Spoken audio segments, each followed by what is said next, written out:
আশ্বিনের শারদ প্রাতে বেজে উঠেছে আলোকমঞ্জিত। ধরণীর বহিরাকাশে অন্তরিত মেঘমালা, প্রকৃতির অন্তরাকাশে জাগরিত জ্যোতির্ময়ী জগন্মাতার আগমন বার্তা।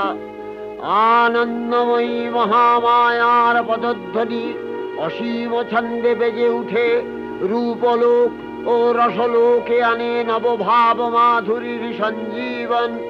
তাই আনন্দিতা শ্যামলী মাতৃকার চিন্ময়ীকে মৃন্ময়ীতে আবাহন। আজ চিৎশক্তি রূপিণী বিশ্বজননীর শারদশ্রী বিমণ্ডিতা প্রতিমা মন্দিরে মন্দিরে ধ্যান বোধিতা।